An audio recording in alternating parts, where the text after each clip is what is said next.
Hey everyone, welcome to SignTracker. This is Joe.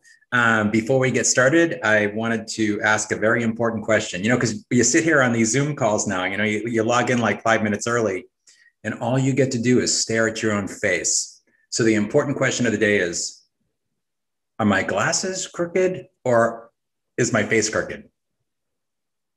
I'm trying to figure it out. Anyway, I'm glad you're here today. We're going to go over everything in SignTracker as far as using it at the shop.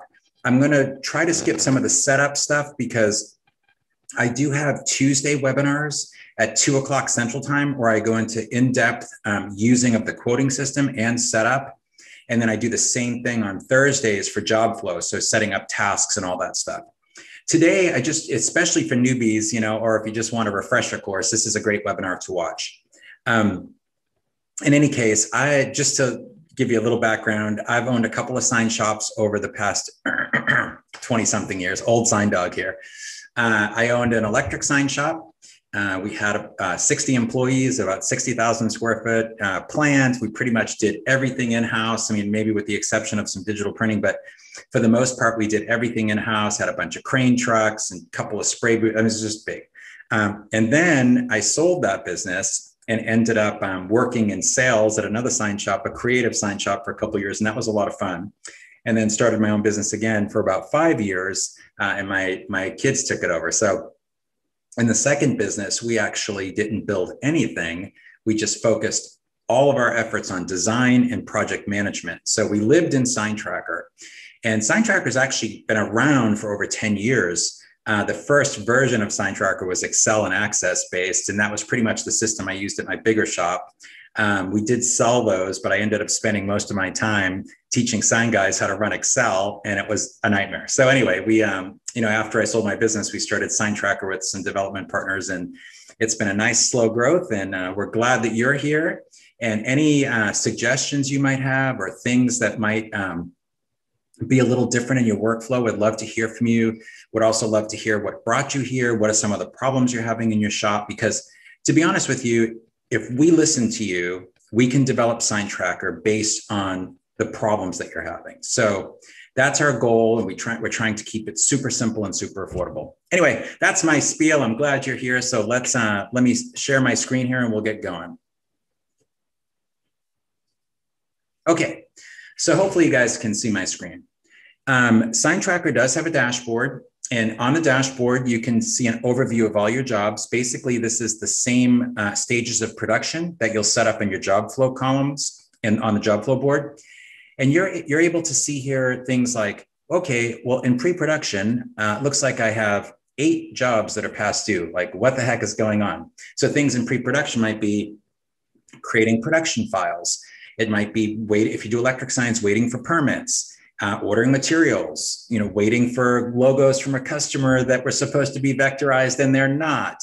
There's a lot of things that can maybe the owner of the business does all the quoting in his head, and that's just it's just bottlenecking everything. So anyway, it helps you to kind of see where things are getting stuck.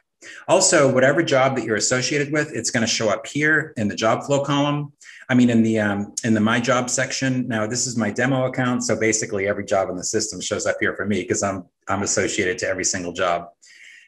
And don't let anybody fool you. I do everything at SignTracker anyway. So my events, these are going to be things that are on the calendar for you, not jobs or tasks, but more like production meetings or appointments that you might set up internally or with somebody outside the shop. So anyway, those are going to show up here. Also on the dashboard, you can create new people, new companies, new calendar events, and new jobs in the system. Also, there's a link to our training videos, which really is our YouTube channel. I beg you to please subscribe to our YouTube channel, primarily because once we have 1,000 subscribers, like Monday.com's ads are going to stop showing up in SignTracker videos, which I would be really appreciative of you doing that. So anyway, but then also recorded webinars. So I'll be posting this webinar later today. I try to a couple times a month post recent webinars, so that way there you can see any changes, and there'll be a date showing what that is. Also, spend some time with Joe, get some Joe time. So these webinars are live. I do them, like I said, on Tuesday is more focused on quoting, Thursday, job flow and tasks, and then today is just an overview. So anyway, we'll move on. The calendar. It's a full working calendar in SignTracker. All your jobs will show up here. I know some folks love, living in the calendar, and that's fine. There's a week view, a day view. You can see the jobs here. So if it's a production job or a service job, you can drag these from date to date. It's going to update everything through the system. So whether it's the job list or work in progress view, or the job flow board, it's going to change the date through the entire system. So, and the same with tasks. So I can click this, by the way, and go straight to the job as well. Tasks, you can just see your tasks. You can see everybody's tasks if you want to, or tasks that don't have anybody assigned to them, if you choose to have them show up on your calendar. And the same with tasks. I can drag them. It's going to change the task date all the way through the system. I can go to the task within the job from here. So there also, everybody can have their own calendar. So you can set up all different types of categories, whether it's for production meetings or install meetings or whatever. So, and you can invite, it's just like a regular calendar, right? So you can make it a repeat event. You can invite people that are in SignTracker that have an email. And then the same with anybody, outside of your shop, you can invite them to meetings too. So now we get to contacts. So important to note, if you're planning on syncing with QuickBooks, it's better to do that sooner rather than later, because all your contacts are going to come over from QuickBooks and they're going to populate here in SignTracker.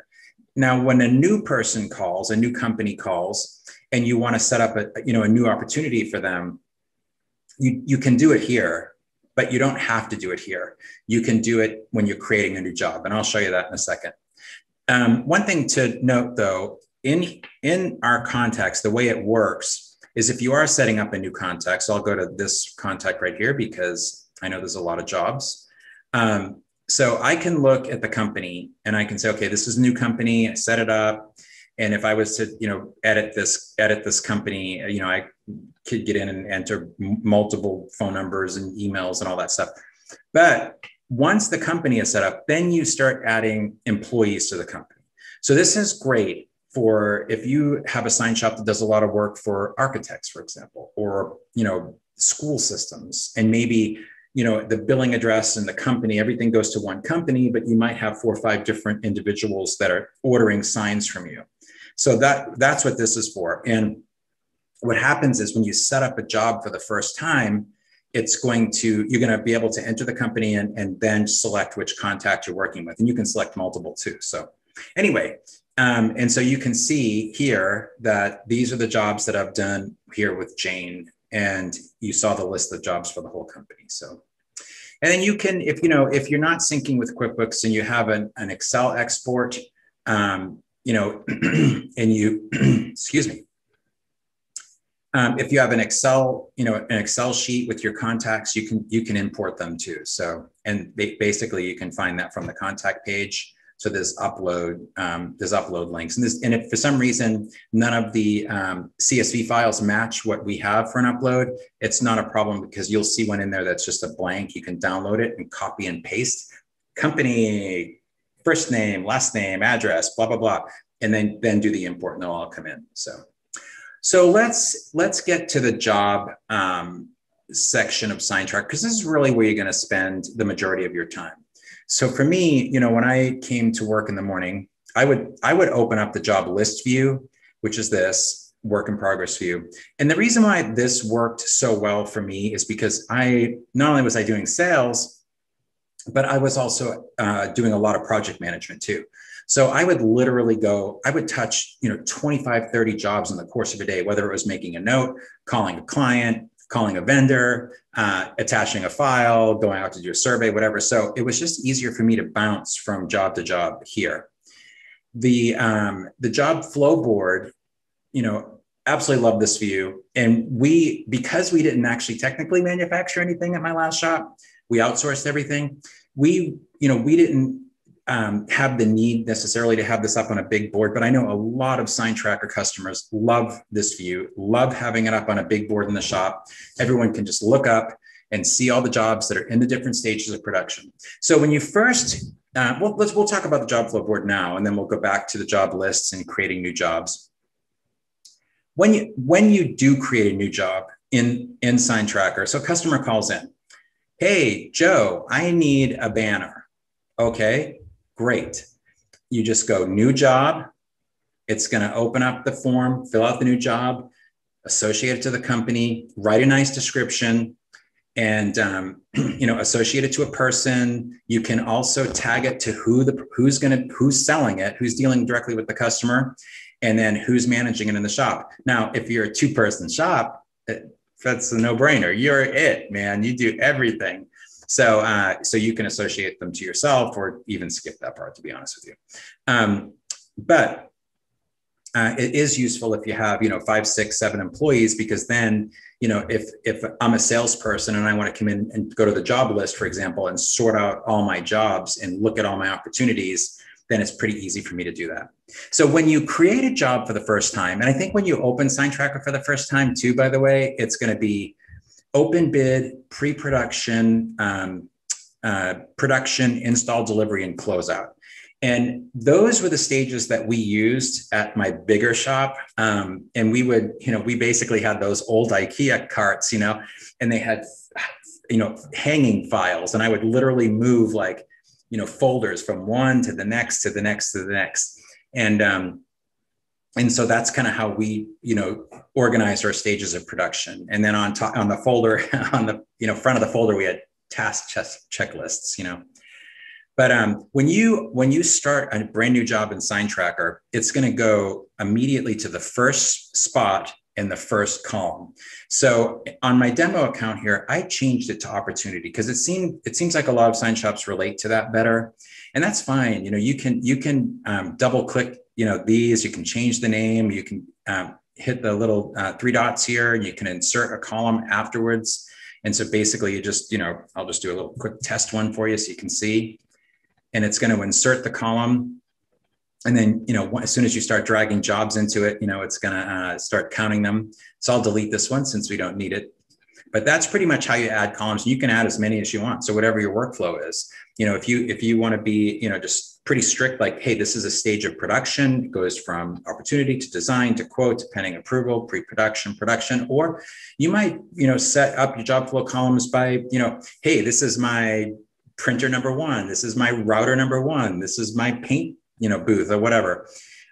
This is my wrap station. And so you might set your jobs up that way. So whatever your workflow that way. So whatever it works best for you, it's just flexible. So, but I think the concept of a job flow board, understanding that what it really is about is prioritizing your resources, right? So, you might say, okay, this job right here, Joe's bike shop.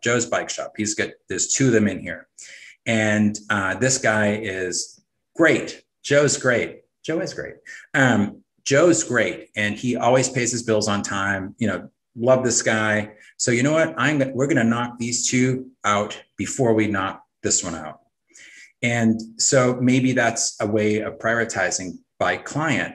Or it could be, go down here to production, and you could say, okay, this job right here, job 2-1022 is big. It's going to tie up the printer for a couple of days. So what we're going to do is we're going to bust out this one. We're going to bust out this one so we can get those delivered to the client and get paid, which helps with cash flow. So, but the goal, the goal for the job flow board is, you can see here this little, and we'll get into this when we get into the jobs, but this little icon here is the task. So this job has 21 tasks in the job folder, which we'll get to. There's 1 note, and then if there's an attachment, you'll see here, there's 1 attachment on this job. So you'll be able to kind of see what's going on inside that. Also, this is the job description. So you can click that, and you can basically, this can be as big as you need it to be. So some sign shops just, put all kinds of notes, like every single detail about the job is there. It can make the job cards really long. So and that's fine. The fix to that is basically this little gear icon. So you can choose what you want to show up on your job card. I can choose whether I want to see a sales rep, who the project manager is, the date the project was created, full description. So what that's going to do is open that thing up. If you don't check off full description, it'll show the first 5 lines of the description, and you're just going to click on it to see the rest. And then high contrast background. So this is a few months back, we changed the colors of the job cards. And basically we did that as a foundation for some things we're going to be doing to the job flow board later. And we wanted to have it a little bit lighter so the things that we add could contrast, the text could contrast. Man, sign folks don't like change, I'll tell you. The day we launched it, we probably had 25 different folks in our little chat support thing down here. I want my colors back. And so we did. So basically, if you like it to be darker, you just go ahead and click that high contrast, and then there you go. You get your dark colors back. So the other thing is too, if you, let's say you have live links. So if I click on the top row, that's not a link, it will open it. But you can insert links here too. So let's say, and it'll just open up a new tab, and then there you go, there you have it. So, but let's say, you might have links to a subcontract installer, or maybe links to, permit information or landlord information that you need associated with the job. So you could always put that in the notes too, but it's kind of nice to have it here. So anyway, a couple more things about the job flow board to note is you can, if you want to view where the jobs are collapsed, and then all you got to do is scroll over it and you can open that particular one and close it. You can also sort the columns. So let's say you can decide, hey, I don't really deal with, production. I basically get the job just through pending production. So you can uncheck all these other ones. And when you log in as you, it'll have that view for you. So, and then you can filter out jobs that you just deal with if you want to, and you can create new jobs from here as well. But, ultimately the goal is to get, all these jobs, like say, for example, this job's in design and you're the designer and you finish the job. So I can go in here and I can go, okay, I'm going to say this job is ready for the next stage. And then if you're the person that does the quoting, a lot of shops, it's the same person. If you're the person that does the quoting, you can see in the job flow column, all the jobs that are ready to roll, pull it over. There you go. Now it's in your column. And when it's, from there, same thing. You can also put them on hold. So I can put this on hold and saying, pending install quote, or pending, whatever, some material pricing.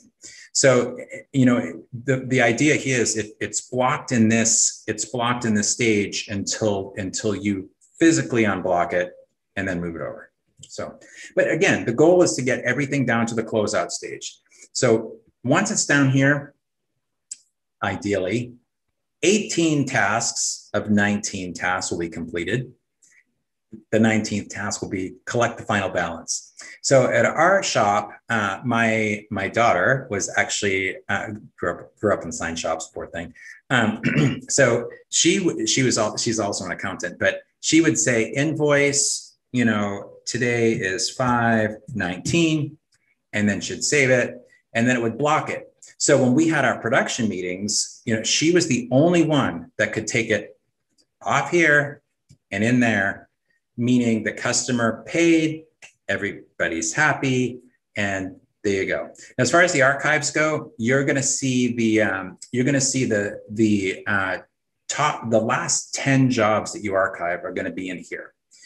Once you, once they drop out of here, if you go to the job list view, you'll see the little button that says archives, and you can find them there. Also in reports, you can pull up jobs by date range.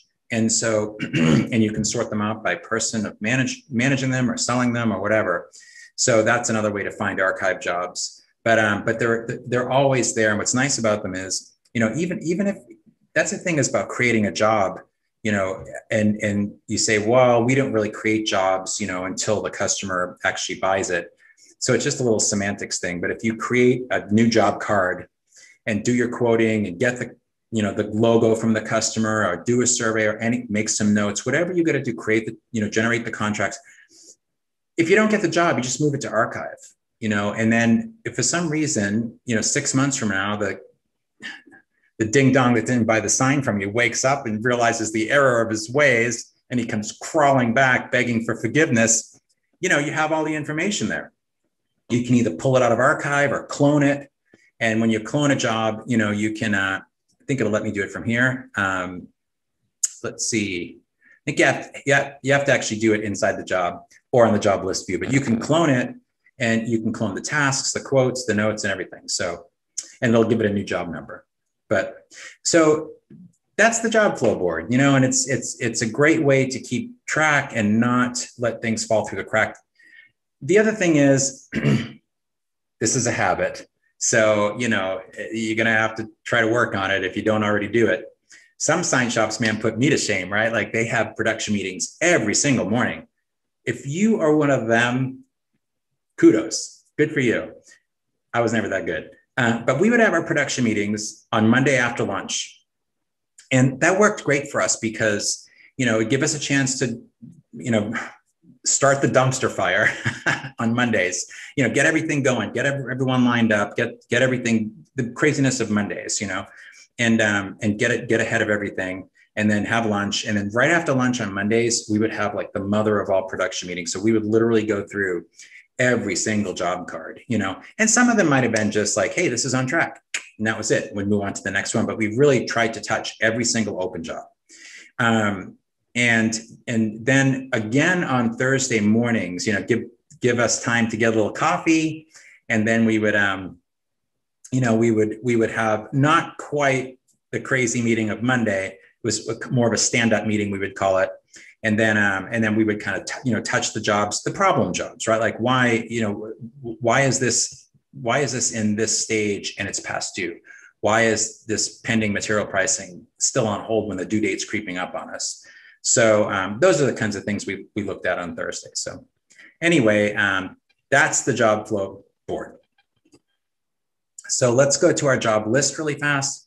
So again, the job list view worked really well for me because I could easily find, let's say, I had to do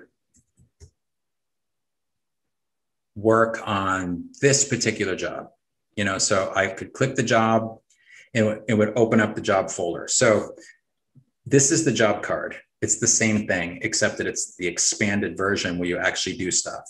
So a couple things here. You can change the due date from here. You can change stages of production. It will update the job flow board. It will update the job list. It will update the calendar. This little icon with the traffic lights, you can put it on hold here. You can type in Y, and it'll put a nice red border. It'll add that red border around the job flow board. So you can do a lot here. The activity tracker is going to track who moved things from stages of production, who completed tasks, who wrote notes, who blocked things, who unblocked things. So I know this doesn't happen in your sign shop. So, but when a sales rep, I might pick on sales reps because I'm a sales guy and I know how I can be, happens to slide a job over in front of somebody else's job. I know that doesn't happen at your shop, but just saying. And then you say, hey, Carol, did you slide your job in front of somebody else's job? And Carol says, no. You say, Carol, SignTracker doesn't lie. You're busted, girl. So anyway, that's what's good for that.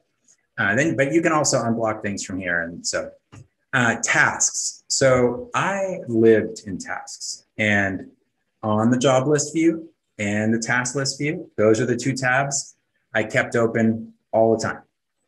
How tasks work is they're template driven. So, and you can, if you come to the webinar on Thursday, I'm going to show you how to get all this stuff set up. Or if you go to our YouTube channel, please subscribe. if you go to our YouTube channel, you can also see videos on setting up tasks. But anyway, task templates, you can create them. They can be super simple. Maybe you don't make banners, you outsource them all. Okay, fine. Order banner, get proof approval, give the banner to the customer, collect the money. You know, oh, you say, wait a second, get approval, maybe you should go here, you know? So you can drag and drop these any way you want. So when you create them, you can order them, put them in any order you want, and then save it as a template. And so you can do that. Again, you can watch the video on setting that up. It's in settings, or you can just do it here. Open up a job for the first time. There's no tasks, just new task, new task, new task, add a task. It's simple. You know, it's just make one really fast. You can also write notes and special instructions on each task too, which is kind of cool. And then you can order them. So once you create a task template, even if, like I said, do it in a new job, type out all your tasks one at a time, order them any way you want, then just go save task template as, and I can save it either, I could save it over a template that's already there. So say you realize, oh, darn, man, a couple of these tasks are out of order and I needed to add a few more, but I just want it to be the banner task. You don't have to go in and delete the task, and you just save it as, and I save it, go okay, and now it's kind of, it's saved it with the new stuff in it. Anyway, once the tasks are in the job, and you can do this ahead of time too, like especially small shops, if you have a designer that's been there, you know, for 10 years, and they do all the design work. Well, you can pre-assign these tasks to people too. So I can come in here and go, okay, I'm going to assign this one to this person. I'm going to assign this one to this person. And then I can save this task template as, I could go banner with staff. You know, so I'll do that. I'll save that. Banner with staff. So next time I pull this up, this task template, I wouldn't save over the original one. I'd always build one out, banner, and then save a second one, banner as staff. That way there you have, you know, if somebody leaves the shop and goes to work someplace else, then you can just, you know, apply the banner with staff, task list in a job, reassign that task, then save over it, and then you have it. So it's templates. So anyway, once you have it set up, if you're the person setting up a job, you can set up a due date. So this banner has to be, you know, it's due on the 21st, right? So that means I have to get this particular task done by, well, this is a bad example because it's only 2 days, but anyway, we'll save it. And so you can start assigning all these tasks. Now, you can, as long as, if you're associated to this task, if you're assigned this task, it's going to show up on your calendar, or a better place to go is under jobs, job tasks. So if you can get into the habit of everybody at the shop going to the job task list every morning, they're going to see every single task on every single job that's assigned to them. Now they can sort out tasks for just today, tasks for this week or next week. You can also, if you're overseeing everybody, you can do the same thing. All employees today. What the heck is everyone doing today? You can also sort these out by job. So you can go into the job view and it's going to list every task on every job and who they're assigned to. So these saved me really, like, because I would forget everything if I didn't have it written down. So for me, I would, you know, like I said, I would open up the list view, I'd open up the task view, and that's pretty much how I survived every day. So notes, pretty self-explanatory. You can write a note and it'll save it, it'll timestamp it, and multiple people can write notes. So if, you know, the designer is logged in, or let's say you're a person that's out in the field and you're doing surveys, we'll talk about attachments in a second, but if you're on an iPhone or an iPad or tablet or whatever, Android, you can open up SignTracker in a browser. So we don't have a native mobile app yet, but you can open it up in the browser. And yeah, I use an iPhone, so you have to kind of turn it horizontally. But I would go to the job, I would take all my survey photos, you know, I'd go to the attachments, I'd click my thumb on the attachments and it would navigate to the camera. I'd upload them all, And then I can come to my notes and type in notes, I'm kind of old school though, so I would actually take a clipboard and take all my measurements and I'd write everything down. And then inevitably I would lose that crap. So I would I got into the habit of like taking a picture of the notes too, and I'd upload those to the attachments as well. But anyway, all right. So notes, pretty self-explanatory. Attachments, pretty self-explanatory. You can either click here, navigate to a camera if you're out in the field, or navigate to your desktop or wherever, and just upload your files. You can just kind of drag 10 of them at the same time and upload them here. So now we get to quoting, and so this is the part that it's the part of any application really that's the most challenging. And I don't want to freak anybody out by saying that challenging, but honestly it is. I think the really great thing about SignTracker's quoting is it's flexible. So we have sign shops. I mean, heck, we have woodcraft shops, but that use SignTracker because it just works well for them. But in any case, we have shops that do everything from T-shirts up to monument signs, and so it's very flexible, and it's basically the setup part that seems a little daunting, and you can watch the videos on the setup. If you go to the playlist, if you go to the YouTube channel, go to the playlist for quoting and contracts. There's like a 20-minute-ish webinar. The one I do on Tuesday. It's basically a recording of that, and then there's a bunch of shorter videos that'll kind of walk you through the setup. So basically, how it works is, customer calls in, you go new job, you enter in. I mean, it's good to capture as much information as possible when someone approaches your company, but at least get a name, company name, phone number, and email. So, and then you instantly go here to the contracts, go new contract, and it's going to pull up a worksheet. So where it says quote worksheet here, think of that as your little filing cabinet for your quote worksheets, because you can do 20 quote worksheets on one job. My daughter's shop, for example, they do a lot of ADA stuff. So we have a lot of shops that just do, hey, this job, I'm just doing 18 by 24 chloroplast signs with H stakes. That's all they do. They do simple signs, and they do, they're just one at a time, and that's how they do it. But what's cool about SignTracker is you could say, hey, someone's ordering a dozen T-shirts, and then at the same time they're ordering some car magnets, and they can all go on one quote in one job. You don't have to create like a whole separate job for that. My daughter's company, for example, where they do a lot of ADA stuff, they will literally have, okay, we're doing branding, we're doing the monument sign, we're doing the channeler sign on the wall, and then we're doing, 500 interior signs, everything from fire riser room to restrooms and up. And we have several architectural graphics and sign manufacturers that work with SignTracker, and they've made it work. So don't let it scare you. It's pretty simple how it works. So let's just look really fast. There are 3 different ways to add a line item to a worksheet. The worksheet is converted to a contract that you send to the customer. So the first way is there's templates, right? So the first way is you just make a copy of the master template. So you'll see this when you get into setups. There's a master template, and I'll open it. This just makes a copy of the master template. Anything I do to this copy of the master template in the job doesn't hurt the template that you created. But just to give you an idea, I won't do anything on this particular one because I want to show you some templates that are pre-filled out. On this one, basically what you have is, on the master template, what you have is you have these item categories.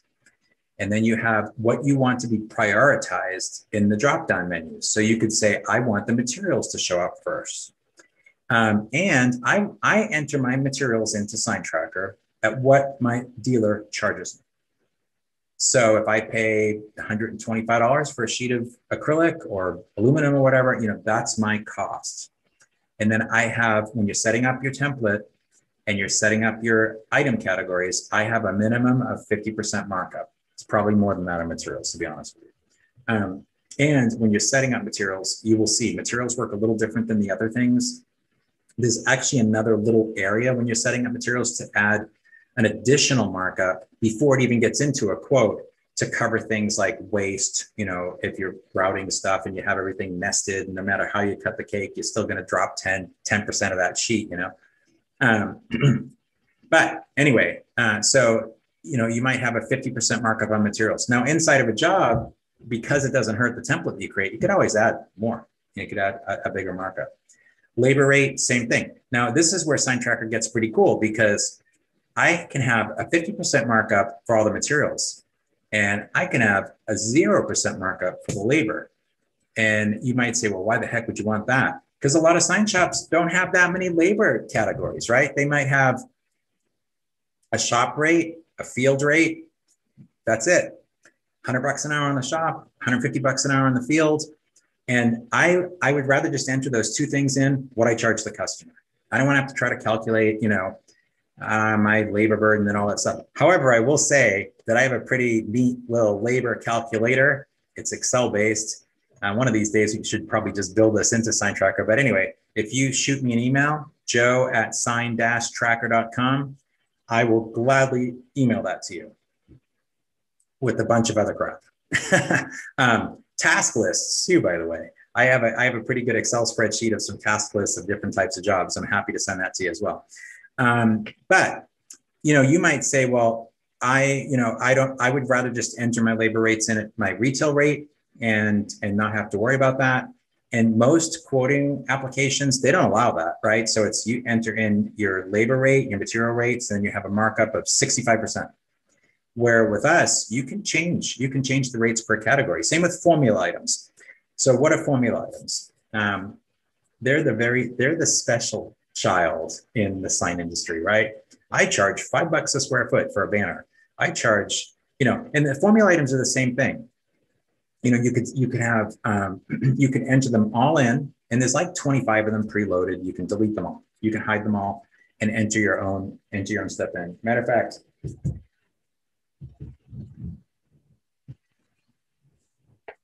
I should be getting a commission for this, but Sign Craft magazine has a sign pricing guide. So you can go to signpricingguide.com. This little magazine bad boy is like $25, but they update it every year. They do national surveys, and it's pretty much formula pricing.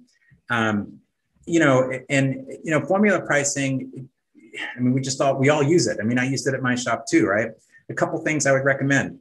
Once in a great while, even if it's on a Post-it note, write down the amount of time that it takes you to produce that product, the amount of materials it takes you to produce that product.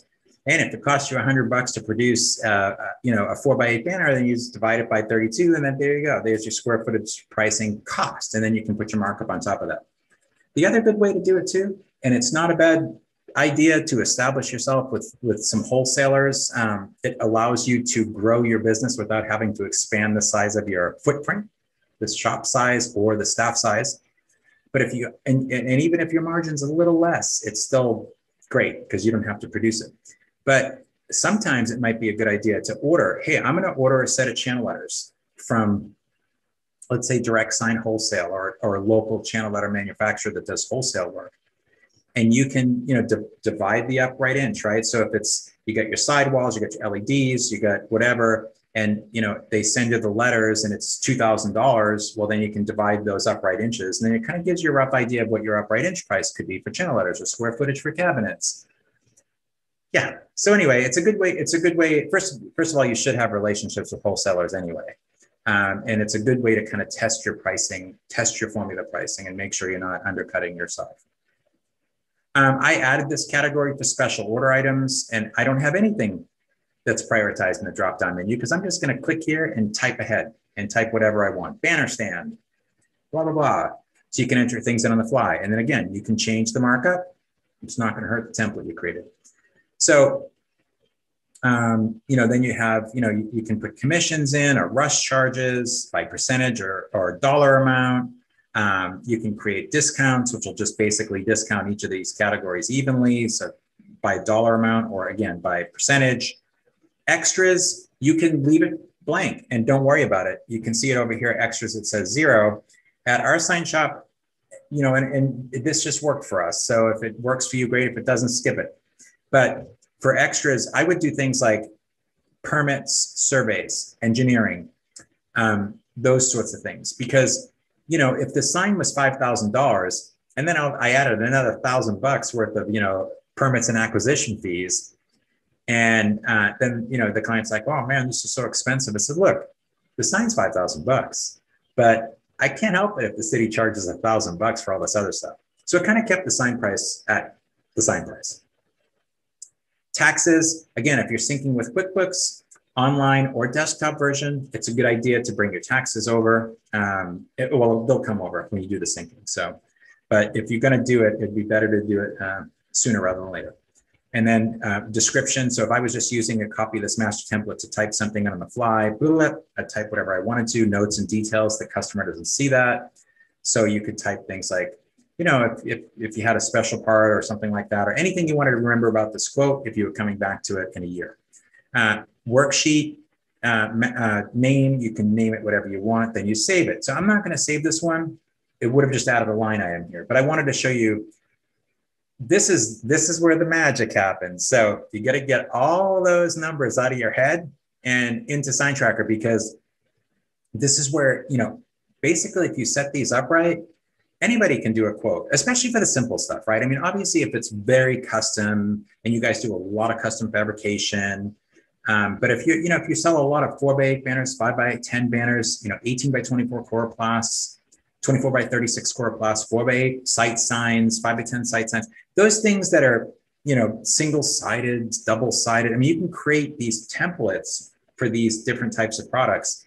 And anybody, the person sitting at the front desk can go, oh, okay, yeah, 4x8 banner, no problem. It's already all done, so you just come in here and it's $173. But, let's say you needed to add some design time to it because you had to clean up, get the file ready for production. It wasn't, vector, it wasn't high resolution enough or whatever, you had to clean up the file, and you say, well, that took 2 hours, and so you can add additional time, you can add additional items, and it's not going to hurt that original template. Let's say you have a, salesperson, you already have the commission set up at 10%, or you don't have a salesperson, but maybe this is a rush charge, an extra 10% or an extra $25, you can do that. Discounts, if there's a discount, you can apply it. If you have these, again, when you're building your templates out, like I was saying, permit or whatever, well, this one, there's not going to be an art setup fee because you're charging for cleaning up their logo anyway. Taxes, of course, these, again, will come over from QuickBooks. It's already going to have everything pre-typed out, the description. So when you're building your templates out in this setup, you can type in a nice description, but you can add stuff to it. You can take away stuff, you can add stuff, and it's not going to hurt that template. And, you can say design, clean up. Again, the customer does not see this. So let's say it had a special order part. You can put down the part number or whatever, a link to it or whatever you need. Save it. And now it creates this line item.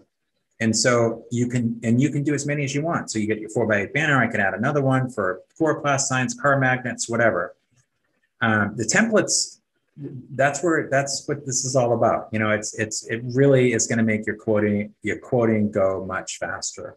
So even if it's, it seems a little daunting, right, to set up all your material, all your labor, all your formula items, and then build out these templates, I encourage you to get the top 50 materials that you use. And you don't have to enter in all 5,000 parts that's in the Sign Warehouse catalog. Don't do it. But enter in the ones that you work with most. Formula items. I mean, how many formula items do you have? 10, 15? I do floor graphics. I do car wraps. I do, channel letters or simple channel letters or simple square cabinets, $35 a square foot, $50 a square foot, whatever. I mean, enter in those top 20 formulas and then your labor rates. If you're a big shop, you might break it down. You might want to know, like, hey, I have a guy in a bucket truck. That's one rate. I have 2 guys in a bucket truck. I have 2 guys in a 35 footer. I have 2 guys in a 100 footer. I have 2 trucks and 4 guys. You might have different rates. So that's fine. If you're a bigger shop and you break all that stuff down, that's great. But if you're just a regular shop, 2, 3, 4, 5 people, you might have a design rate, you might have a shop rate, you might have a field rate. There might not be that many. I mean, it literally can take you 10 minutes to set up your shop rate. It's not even that. So once you get the basic items in, build out a couple of templates, and don't even go that far into it. Build a couple templates out and call me. I love to get on and look at what you're doing and give you a little coach and make sure it's looking good. So I'm happy to do that anytime. But the next place you can add a line item is from here. Add line items from other worksheets. So for example, you have 3 different worksheets that you're already built out in this particular job. So you can, let's say one was a 4x8 banner with a banner stand, and the other one was a 4x8 banner without a banner stand. So you basically just make a copy of the first one and then just remove the banner stand rather than going through and starting all over again.